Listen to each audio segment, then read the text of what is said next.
Welcome to the Nirvana Principles Show. I'm your host, Dr. Hassan Mallick. I'm a psychiatry trainee working in the Northwest, and I have the pleasure to welcome in the studio today Dr. Gwen Adshead, forensic psychiatrist and therapist. She has an illustrious career in Broadmoor Hospital, which is well known here in England for treating violent offenders. And she has also written a book recently called The Devil You Know, and we have had the pleasure of reading it, and it's based on her experiences in the therapy room with a multitude of patients from different backgrounds. She's been kind enough to share her time here. Welcome, Gwen. Oh, thank you very much, Hassan, for asking me to come and talk with you today. So can you tell me a little bit about the nature of your work? I know that for me as a trainee, perhaps forensic psychiatry makes sense, but just for the listening audience, what is your role? Of course. So forensic psychiatry is the kind of mental health work that we do with people who've committed offences when they're mentally ill. Mm-hmm. And although most people with mental illness don't commit any acts of violence at all, just occasionally we meet people who, because of their mental illness, have acted in very odd and violent ways. So the role of a forensic psychiatrist is sometimes to go to court and explain to the court how that happens.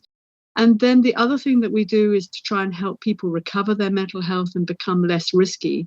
And we do that generally in secure hospitals. But I also work in prisons, like many forensic psychiatrists. So we go in and we work with prisoners, many prisoners who is describing a life a bit like Dave was describing in the rap, mm-hmm. A life of enormous pain and trauma, which has led them to a place where they've committed acts of violence. And actually helping them to recover also means kind of paying attention to their mental health. So that's what forensic psychiatrists do. And so I spend most of my working life talking to people who've done horrible things and are trying to make a life for themselves afterwards. Mm-hmm.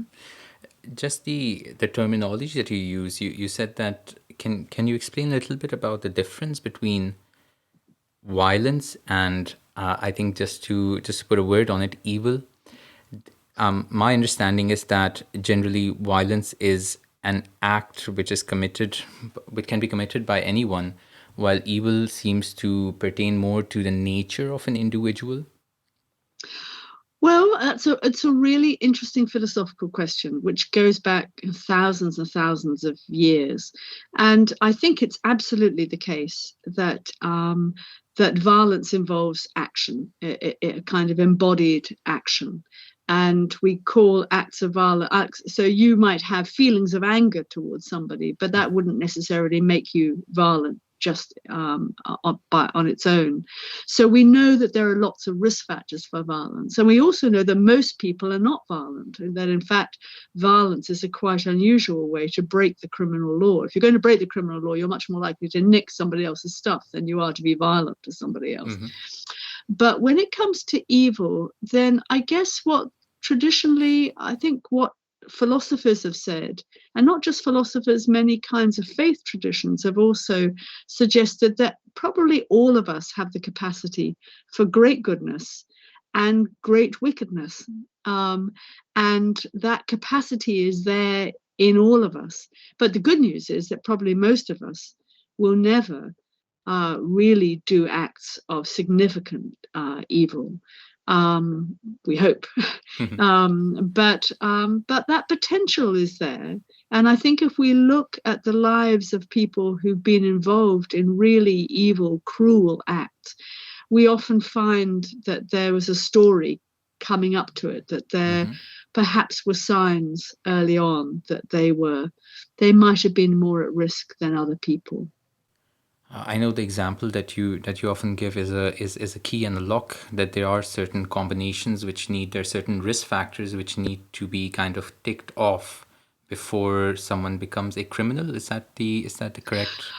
Well, not so much. Well, actually, it's true possibly for just being criminal. Because don't forget, if you're going to be a criminal, that just means you've broken the criminal law. Mm-hmm. And there are lots of ways that you can break the criminal law. You can break the criminal law by speeding fast enough, Yeah. So there are lots of different ways to break the criminal law, Mm-hmm. and actually violence is one of the least common. But I think it is true to say that because violence is quite unusual, you need a number of risk factors to be lined up. And you're right. In this book that I wrote with Eileen, we developed a kind of idea that was actually developed by a colleague of mine who worked with me at Broadmoor. And he had the idea that we might want to think about a bicycle lock. So in order to open your lock, you've got to have numbers in place, got the right numbers lined up. And I think a lot of serious violence is like that. And there are some risk factors that are pretty general and you can't do very much about. So, for example, most violence perpetrators are young, tend to be under 30. Most violence perpetrators are male. Very interesting. That's the same all over the world. That's not to say that all men are violent by any means. But maleness or some kinds of masculinity seem to be a kind of risk factor for violence. And then there are things like substance misuse. Substance misuse is a very potent risk factor for violence. Severe mental illness, I mean, really severe paranoid symptoms, paranoid delusions, those kind of things, particularly combined with substance misuse, that's can increase your risk. But often the last number in the lock can be something that is really about what happens between you and the victim. And sometimes this can be something that the victim does or says, which doesn't mean it's their fault, of course, in any way. But sometimes the victim can do or say something that triggers a very painful or frightening or disturbing memory for the perpetrator. And that last number clicks into place and then the violence can erupt. And sometimes afterwards, people will say, I don't know what came over me. I just lost it, is something that people often say. Now, that's not all violence. We do see there are different kinds of violence. We do see some kinds of violence that are much more calm and controlled. But that tends to be violence that's instrumental to get a job done of some sort, whether it's a financial job done or kind of organized gang violence kind of thing. Yeah, I think the term one of my supervisors like to use is acquisitive violence, where it's a means to an end. For example, if you let's say you need food, or you break into a house to get something to eat.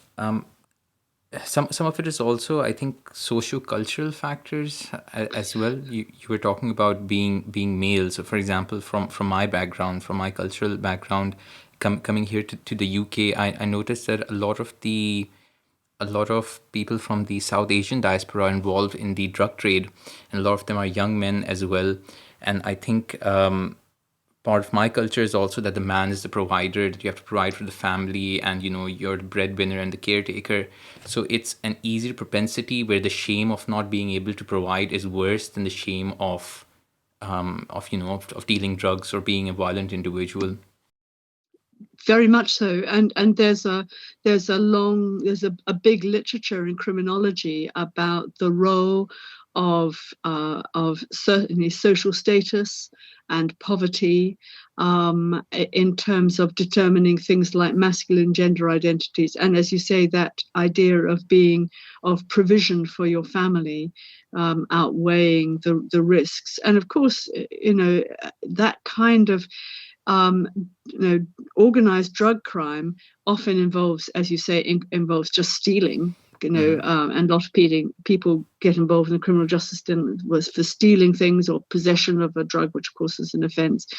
But sometimes people will use violence to ensure a drug deal goes down. And actually what's interesting about this, if you look at homicide rates around the world, there are very different rates of homicide around the world, and they tend to be highest in countries whose entire sort of financial structure is based on the drugs trade.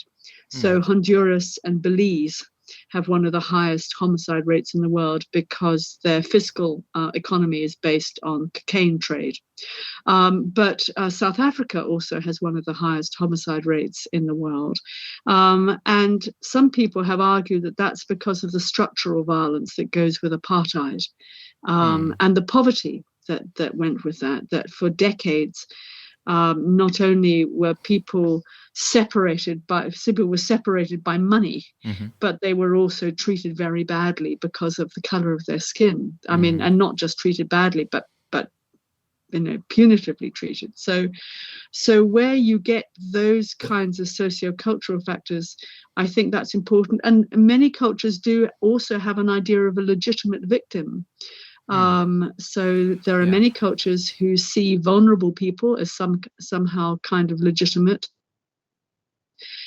And some people have argued that this is why women are so often victimized, because they're seen, particularly in some kinds of patriarchal culture, as a kind of possession. Yeah, and unfortunately, again, speaking of back home in Pakistan, honor killings is a thing. And Yes. Recently, there's a strong feminist movement against that. Whether for example, the father he kills his daughter for not agreeing to marry where he wanted to, or he finds out she had a quote unquote illicit relationship, and it is seen as acceptable that that the pride of the family is at stake and honor is at stake. So then that individual, their life is expendable to that extent.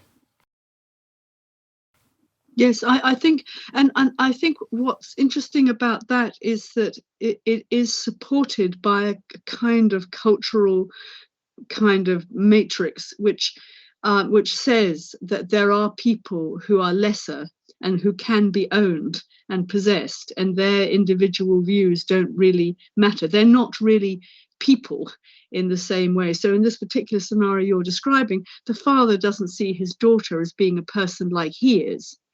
She's a kind of person, but she's not a full person. She's not a real person, not like him. And it's a kind of mindset that also supports slavery and enslavement. And this is the kind of mindset that over millennia has allowed groups of human beings to treat other human beings as not really human. That doesn't always mean they treat them badly, but it means that the people who are enslaved or dominated are not seen as being real people. And I think what's interesting about this, from the point of view of thinking about violence, is that this is a theme that we do sometimes see in violence perpetrators, a bit of a theme that the person that they attacked was not a real person, or it didn't matter, or certainly not a person like them, or they were justified in hurting this person for whatever reason.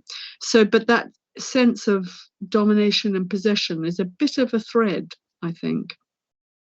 Coming back to our field, which is specifically treating the mentally ill, I'm not sure if that narrative is still valid, but definitely there is a stereotype where someone who has psychosis or schizophrenia, they are generally dangerous, they'll harm you. And not even that far. I feel that sometimes when I see medical students coming in for rotations as well, you can see that slight caution or that slight terror there that, okay, I'm going into a psychiatric ward.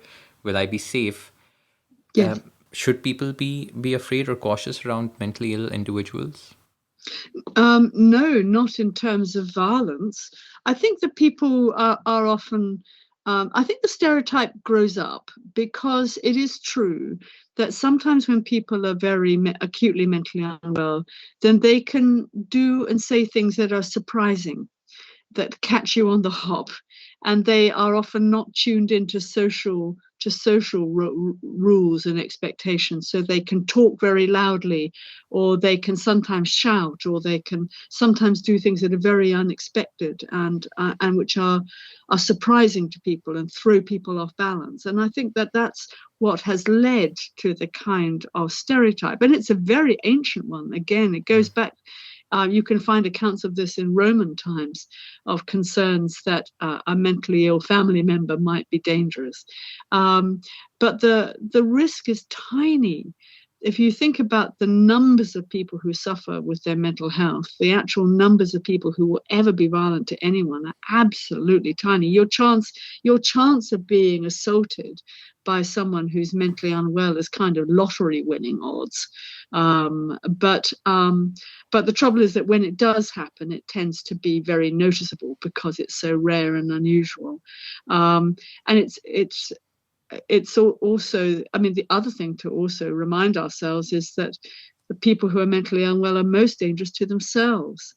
That actually the thing we worry about in mental health services, we worry a lot about people who are suicidal. So we tend not to, we just don't have evidence that anybody who's got a mental illness is at increased risk of being violent. But on the odd occasions that it happens, it's tragic and disturbing, and it makes big headlines. So you can understand why people get that story.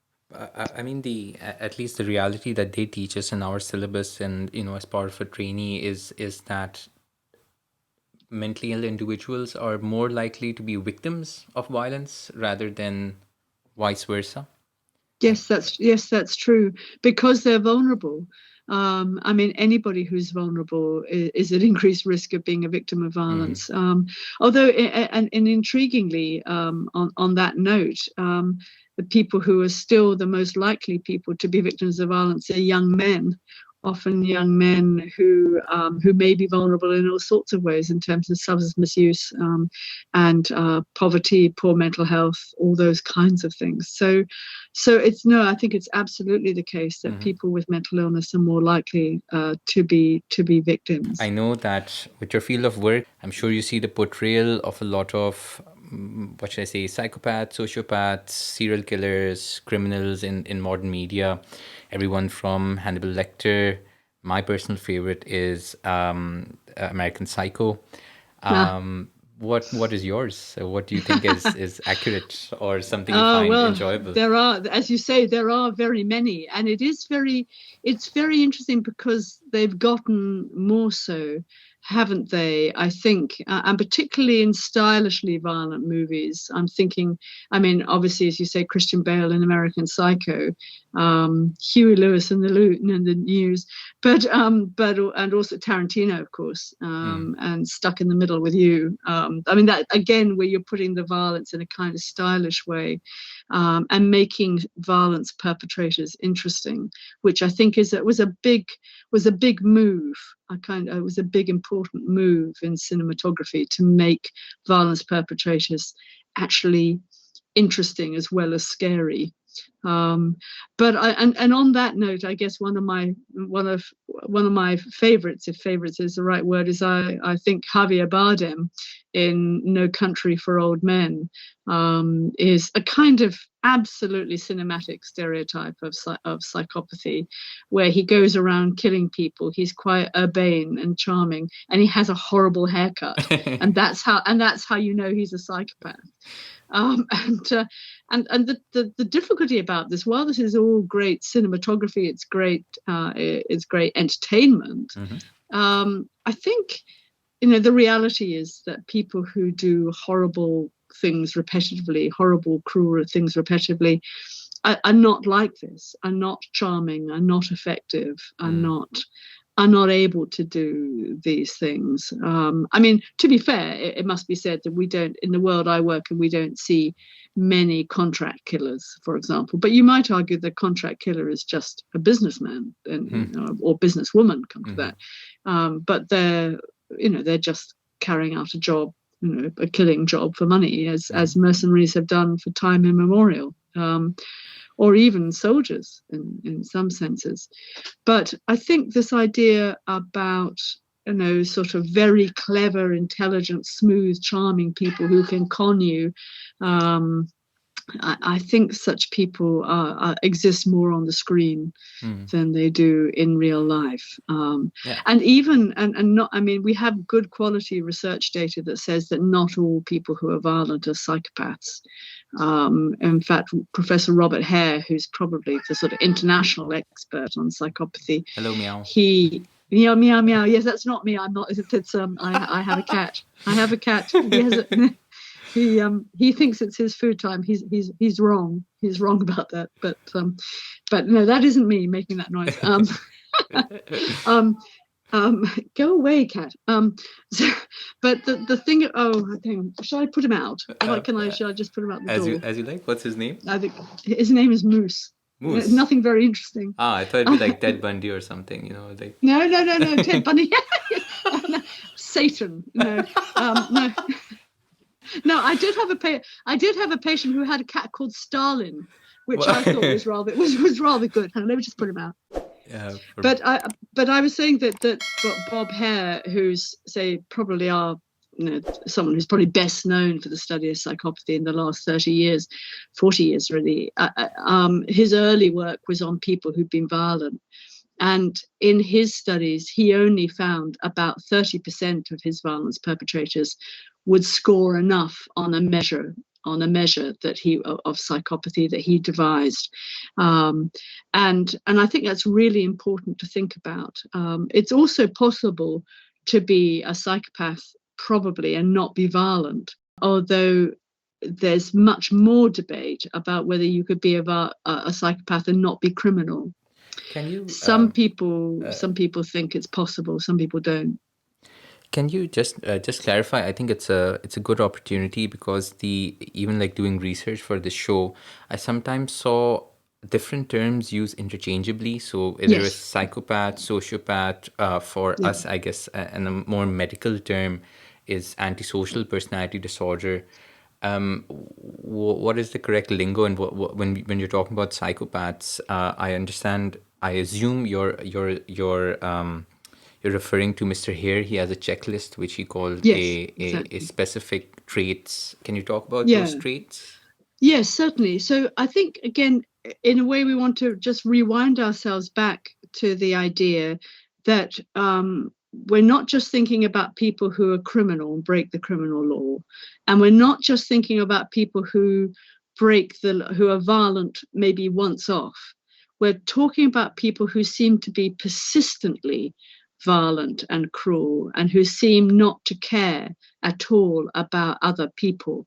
And so although I have to say that the original studies of psychopathy, which were done in the late 30s, early 40s, the original studies of psychopathy actually were just focusing in on that lack of social connection with other people, that lack of empathy, that lack of concern or care about others. But hardly any of those people were ever violent to anyone. They were a nuisance and they caused a lot of psychological pain to other people, but they weren't violent or cruel, particularly not. And it's only really more recently that we become more interested in the people who have those kinds of attitudes and who break the criminal law in a violent way. So the proper terminology, as I would see it, is that you have criminal rule breakers and people who commit acts of violence, which, as you say, could be instrumental for good reasons, or it could be just purely hostile. And then you have people who are antisocial all the time. They just break the rules all the time. They're not always violent, but if they only have to see a rule to break it. So they break driving laws, they break drug laws, they steal, they break things, they may be mildly assaultive. They're chronically antisocial. They don't fit in anywhere, and they often get involved in the drugs trade, and they go in and out of prison all the time. And then there's the psychopaths, and the psychopaths are a kind of very severe form of antisocial personality disorder, and psychopaths are not common. Even in the general population, and even in the forensic population, they're not common. In the hospital where I work, we have very few people who meet the criteria for psychopathy. Psychopathy is quite unusual. So the idea that there are lots of very smart, very effective psychopaths running around out there, running governments and invading small countries, I don't think really stands up. But it's a very powerful trope in drama and stories. And it just shows, I think, how much we as human beings are interested Mm. in evil, and we're interested in what happens if somebody turned all their creativity and potential into something cruel and unusual. Is there a specific reason for that enchantment or that attraction? Is it just simply because it's something different, or it's kind of what our inner secret desire to flaunt all the rules that is like kind of depicted in the person? I think it is because, as human beings, we are deeply interested in good and evil. I think we are very interested in that intuition that there is something called good and there is something called evil. And in fact, the only way that we know that something is evil is because we believe in the existence of the good and the just and the undistorted.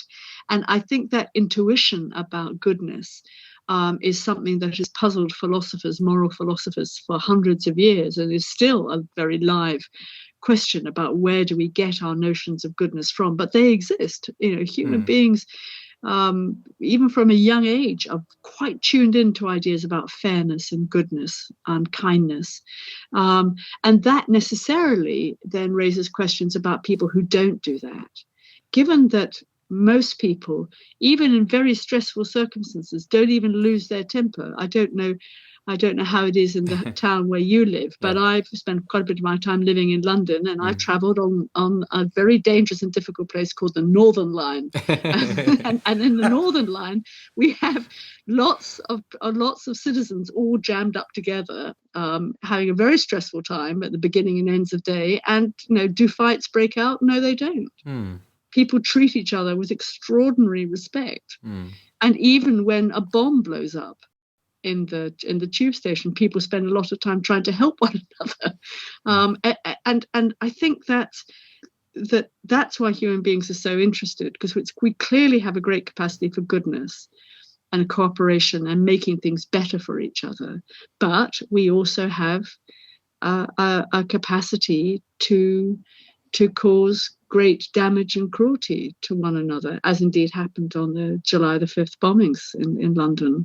And that was, and those kinds of things are very sad. What's happened in San Antonio in the school shooting yesterday, just desperately, desperately sad, and leaves us all wondering why would a young man do this thing? What on earth makes somebody do that? So I think these questions are something that every single human being in the world is interested in. And that's one of the great delights of my work for me, is that although there are some technical things that are a bit boring, most of the time I'm dealing with issues that all human beings are interested in, and that most people have a view on. And so you can have interesting discussions with people about how we think about these things. I mean, it's bordering a bit. Again, I think you mentioned in your book as well, kind of like Buddhist philosophy about yin and yang, where there's is it Buddhist philosophy, but basically that we have, each of us has kind of a drop of evil and a drop of goodness in us, and like you said, this is an idea that came out of medieval philosophy, and before that, the Greek philosophers, the Greek humanistic tradition. And that's what I mean about these ideas going back, thousands of years. It's there in Buddhist philosophy 2,000 years before the Christian era. So I think what this should reassure us, that if we're confused about this or asking questions or we're puzzled by it, then there's a reason for that. It's because it is puzzling. It is puzzling. Everywhere we see people's great capacity for cruelty, but we also see people's great capacity for goodness. And I think we have to believe in both of those things and take them equally seriously. That's what I've come to recognize from my work. Again, we're nearing the time for our next song. Just a quick question before that. Is morality a human trait?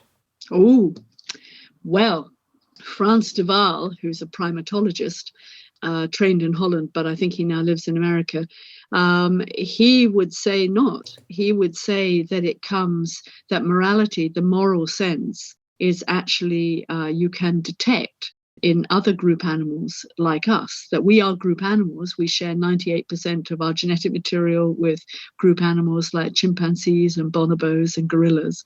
And if you observe them, you can observe something that looks awfully like rule keeping and rule breaking behavior and cooperation and hostile attitudes towards other animals who break the rules. And there's a fascinating and very well known experiment in which monkeys who are given cucumber, which they don't like, and monkeys who are given grapes, which they do like, that the monkeys who get cucumber get very angry about being given cucumber, about being given cucumber when they want grapes. So the sense of fairness is something that has been a rudimentary sense of fairness has been identified in and not just in monkeys but also in rats. So I think that our capacity to do the right thing and to think that there is a right thing to do is something that evolves, that is I think part of our animal makeup, but it's not the whole story, I think. But we see the building blocks of that kind of thinking of goodness and badness. I think we see that in other animals apart from us. We're in the studio with Dr. Gwen Adshead, who's a forensic psychiatrist and psychotherapist. Gwen, I'm interested in your role as a therapist. I think it's a good opportunity to maybe talk a little bit about the role that psychotherapy plays in treating mental illness and specifically the role it has in rehabilitation of your population that you treat, that is mentally ill offenders. My understanding is that there's a paradigm shift between, okay, those who offend or those who are criminals should be punished for what they've done, and now the onus is more on, okay, they need to be rehabilitated back into society and they'd serve a better function by becoming functioning or contributing members of society as well.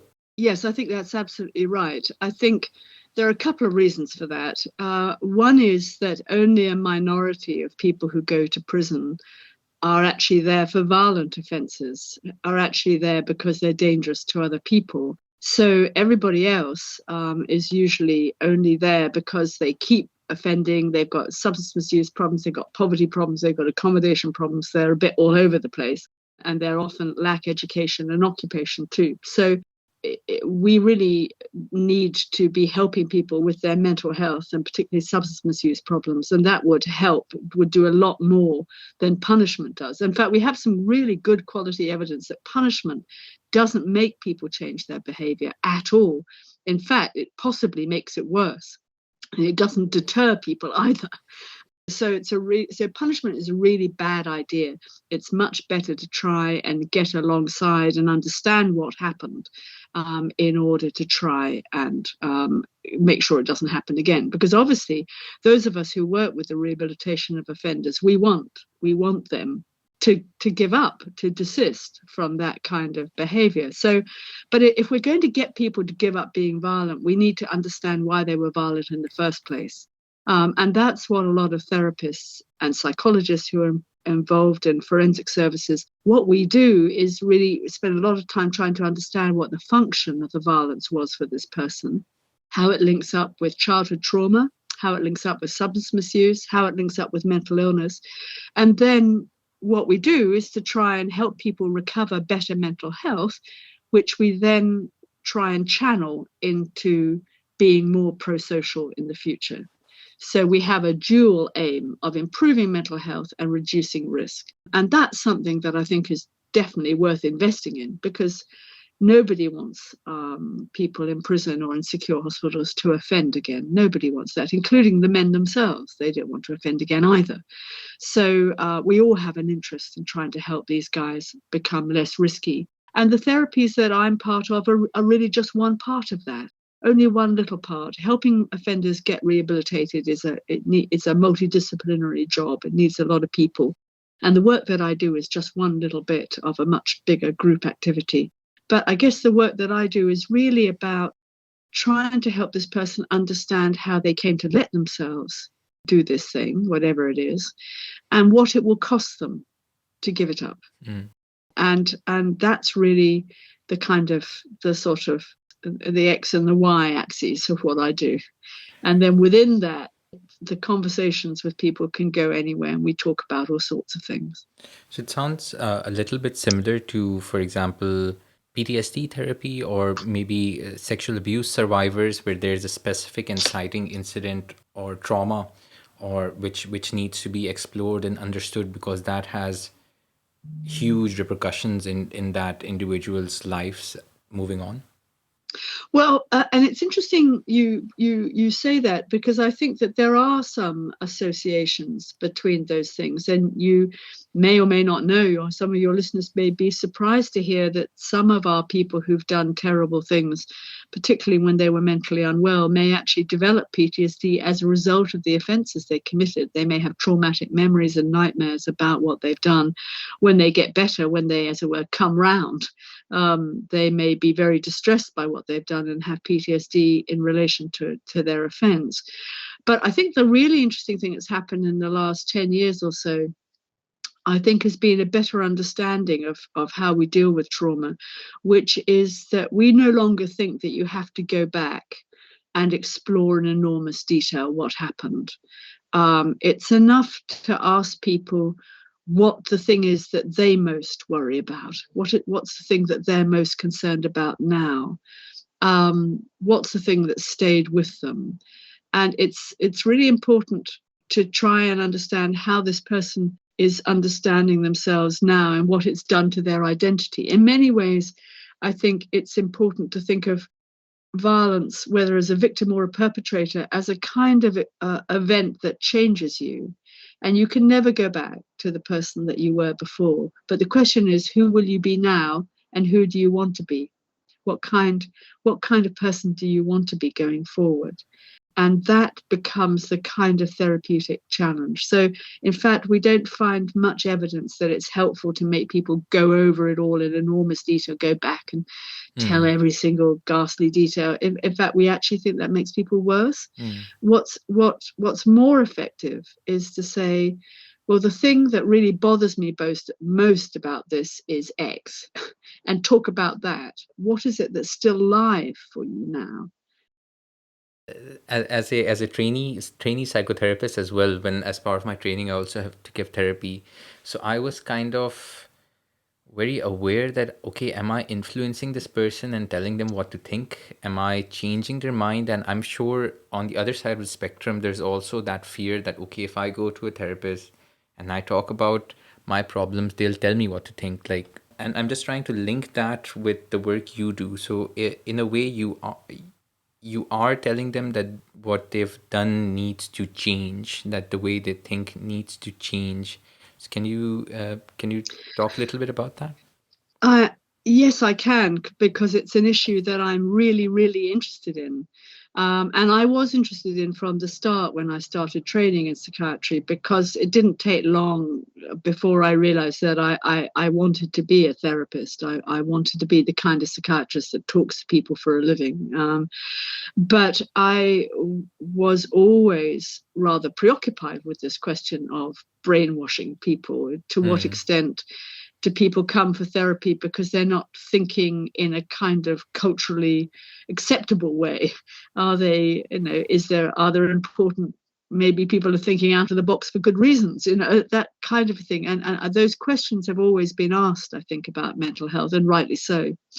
But I think what I've learned is that the best psychotherapists are the people who maintain a kind of neutrality about what people are thinking and feeling, and don't have an agenda in what this person wants, or rather what you want. You do want something, you do have an agenda, but you want this person to understand themselves enough to know what change they want to make. And they might decide a good therapy might come to the end with somebody saying, you know what, I don't have to change. I'm fine as I am. I actually just need to change my job, or I actually need to change my partner, or I actually need to perhaps move away from my parents a bit further away, or whatever it happens to be. But I think that most therapists, and in fact, again, there's some research evidence to support this, the best therapy helps people make their own decisions about how they want to change and what they think is good for them. And a good therapist will not tell you what to do. And a good therapist will only very, very, very rarely give you advice. You don't go to a therapist for advice. You want your therapist to help you think about your own mind so that you can work out what it is that you want and what's important to you. And that's harder than it sounds, because sometimes people will come and say, I don't know what I want. Why can't you just tell me, they say to the therapist. And the therapist says, seriously, if I tell you, aren't I going to be just like all these other people in your life who tell you what to do, you get cross with. So that's one thing. But then when it comes to forensic, to people who've committed offences, then often the question that I have to explore most of all is with an offender is, do you want to change? Do you want to give up the kind of ideas and feelings and thoughts that led you to commit a terrible offence? Are you interested in letting that go and doing something different, or not? And that a lot of the work that I do, and it can take a few years sometimes just to get people to work out whether they do want to change for the better. But I'm not going to change them for the better. It won't work if I do it. They've got to want to. They've got to be interested in it for themselves. They've got to believe that actually a life without violence is worth it. I think that's a good note to end this segment on. And if you, the listeners, found our conversation interesting, I feel there's a lot of depth we could go on. We actually had to choose on what to talk about with the time we have. You can read Dr. Gwen Adshead's book. It's called The Devil You Know: Stories of Human Cruelty and Compassion. She also has a co-author, Eileen Horne. You can also, and Mr. Bezos will be happy to deliver it to your house. So it's on Amazon. He will. And not only will Mr. Bezos be happy to do that, but he will shortly be able to deliver it to you in paperback form. And I think that kind Mr. Waterston may also be happy to sell it to you in paperback form. So that's maybe more attractive now than when it was just in hardback.